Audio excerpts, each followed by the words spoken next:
And we're recording, hopefully. All right, guys. So this will be just a very quick one. It's mainly because I've been playing around with some other software. I thought I'd just give you a quick update on the terrible moves I've been making since my last one in October. This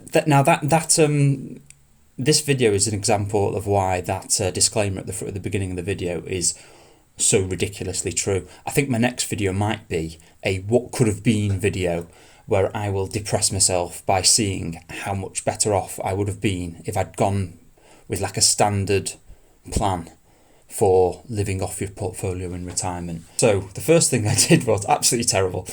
I think at some point the my Barclays holding and my NatWest holding, they kind of equalised out. I think in the last video, NatWest was doing quite a bit better. So Barclays caught up a bit. They were both down about 41%. So I decided to equalise the holdings and put some into Song, which a day or two ago was illustrating why that's a terrible decision. So as you can see here, I sold about $3,500 of Barclays, bought about $2,000 of Song, bought about $1,500 of NatWest. And the banks have, and as usual, it's turned out terrible because the banks have done quite well recently. They're now only in air quotes down 38 and 36%, and Song is even lower down than it was when I topped up here at 66, I think. No, that's the wrong one. Yeah, I topped up at 66, they're now down to 60. And a day or two ago, they were down to 50 something, 55 maybe, 53 even, I think. So there we go, a terrible decision. I just noticed when I was editing that just before I made the video, I was playing around with the previous Hypnosis Song dividend. So I just wanted to make it clear that I'm not being delusional. I know that's zero.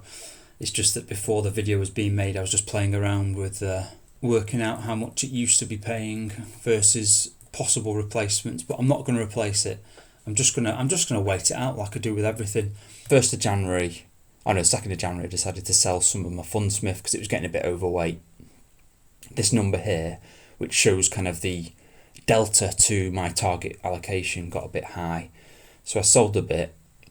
And I also did it because I'm always been looking to try and increase my smaller companies exposure. So I bought here the small cap 600 ETF from iShares.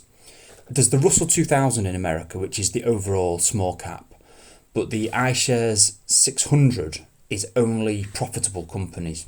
Yeah, it's just more small cap exposure. So my small cap exposure is now up to 15.44%. So I might add to that at some point. One move that I'm thinking about making at some point is putting some money into European smaller companies. It's a smaller companies one that pays a decent dividend. Obviously, I've got two sections for smaller companies. I've got smaller companies that pay dividend here, which is not underweight, and I've got smaller companies that pay either zero or a low dividend. I think I always go for the ones that pay a bit of a dividend, 0.6%, 1.1%, and is that one? Yeah, 0.73% there for that one.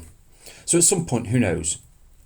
If at some point I get GSK to a stage where it's got a dividend that's similar or the same to or lower than European smaller companies, I might swap it out for that, because I'm also way too UK focused. So if at some point GSK gives me an opportunity to swap out for that smaller companies, I might make that move.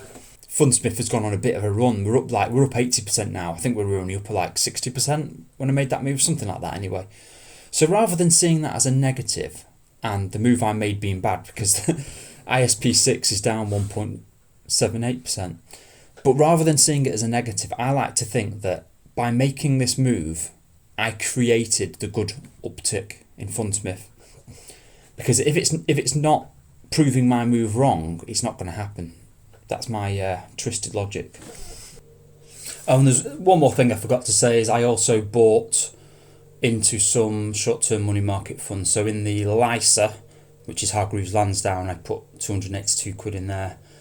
It doesn't matter how low the value is there because it's an open-ended fund. So you don't get charged for the transaction, you just get charged 0.45%. So but the minimum value you can buy is 100 quid. So the next time my LISA balance goes above 100 quid, I'll put a bit more in there into the money market fund. I don't know what the interest rate is that gets paid in Hargreaves Lansdown, but the money market fund definitely pays more than Hargreaves Lansdown does. iWeb doesn't pay any interest at all as far as I'm aware, so I put about £3,000 in there. That's been building up for a while. I never sort of felt the right moment. It's not quite enough for me to do a switcheroo, like sell something outside, buy something inside. And since I can buy these, and I don't think I'll be doing anything till at least the new tax year, it's going to be in here long enough, and it's a big enough amount to make it worth paying the £5 to buy there and the £5 to sell. I think I'm already up £10. I'm already up about 20 quid. No, actually no, a bit more. I think I'm already up by about 25 quid if I include the 5 that's there being paid. So I've already had it in there long enough to make it worthwhile.